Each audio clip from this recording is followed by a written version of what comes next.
Well, nothing like a good distraction.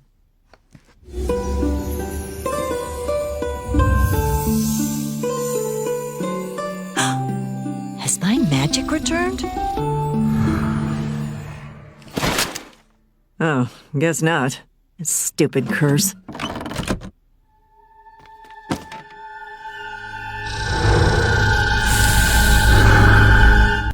So, I don't usually make stuff like this. I write essays, but I don't tend to make video essays out of them. This is my first and probably also my last video essay, so, if this is the kind of thing you like, maybe find some other creators that do similar things. That being said, Nando v Movies has once again put out a challenge for video essayists to talk about their favorite scenes in movies or shows.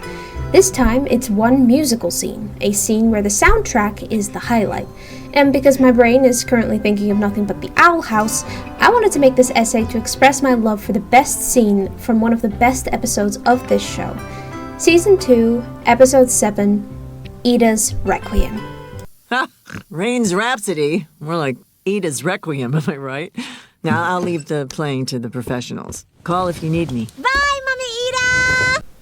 The scene I'm talking about requires some context, so from here on out, full spoilers for this whole episode. I would highly recommend seeing the show yourself first, but if you already have, or if you don't care about spoilers, here's a quick recap.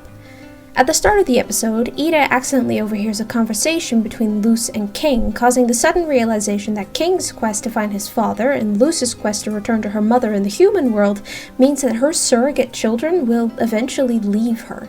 After dodging what she thinks is King's attempt to tell her he's leaving, she winds up saving a small rebellion from getting caught by the Emperor's Coven. The rebels, whose group is named the Bats, are led by Rain Whispers, Ida's ex, and despite their crippling stage fright, the new head of the Bard Coven. In a flashback, it's revealed that the song Ida played at the start of the episode was actually written by Rain.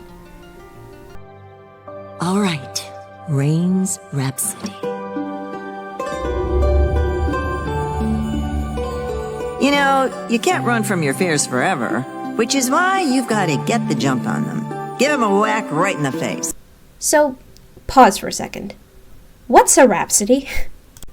I'm not going to pretend to be an expert on music history here. Most of my info comes from Wikipedia, but I wanted to give some background anyway. A rhapsody originally refers to an epic Greek poem, but in music, it's defined as a classical music piece with highly varying moods and tonality throughout the whole thing. You're probably familiar with the song Bohemian Rhapsody by Queen, which is a rock song structured like a classical rhapsody, giving you some idea of what I'm talking about. Back to the episode, the Bats perform multiple successful rescue operations, but their latest tip turns out to be a trap by Abomination Coven head Darius and Beastkeeping Coven head Eberwolf. All of the Bats, save for Ida and Rain, are captured. Rain realizes that Bellows needs all 9 of the Coven heads for a ritual on the Day of Unity. If they can use Ida's curse to take out Darius and Eberwolf, he would be 3 Coven heads short. Ida agrees, and so we end up in the episode's climax and my one musical scene.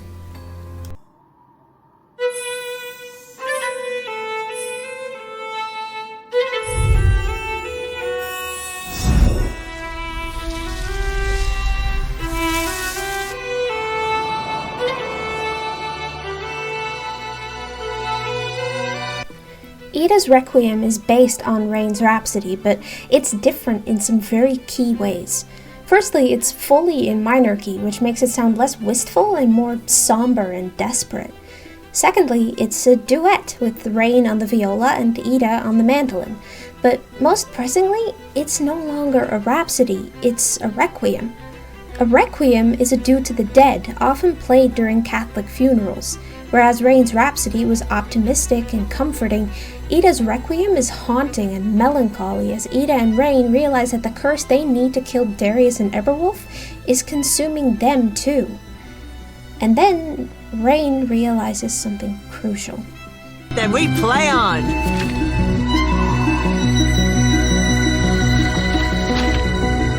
Ida, do you have kids? They're not mine. Oh, it doesn't matter. They both have real families to return to. Ida believes that Luce and King don't need her, that maybe they'd even be better off without her, that they're just staying with her out of necessity, but once they find their birth families again, they'll leave, and she'll be alone again. But she's wrong, so Rain stops her. I don't know what you're running from, but a great witch once told me something about punching fears in the face. What I'm trying to say is, don't give up so easily. They probably need you more than you realize. We never hear the full version of Ida's Requiem, and that's kind of the point. A Requiem signals the end of a life, but Ida's life isn't over. Rain stops her from finishing her Requiem because even if she doesn't think so, her kids still need her. They still want her, even if they do end up finding their birth parents again.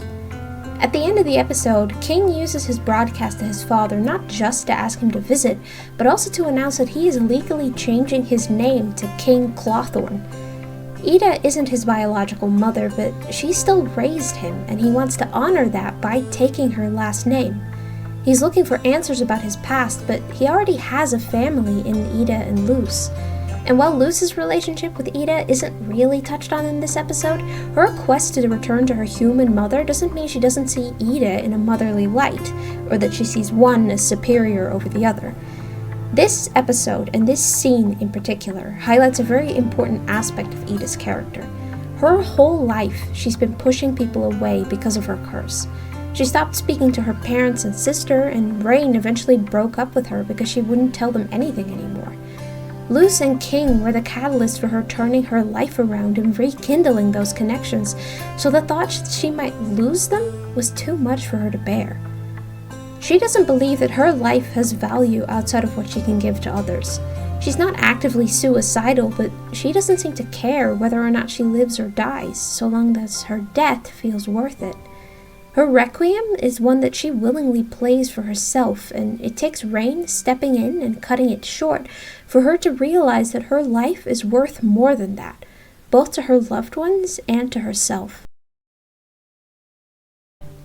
So that was my one musical scene. I probably won't be making any more video essays unless I really feel the need to, but I couldn't not talk about this episode. Thank you very much for watching, and thank you Nando V Movies for setting up this challenge. Please check out some of the other videos in the full playlist, link in the description, and I hope you all have a lovely day.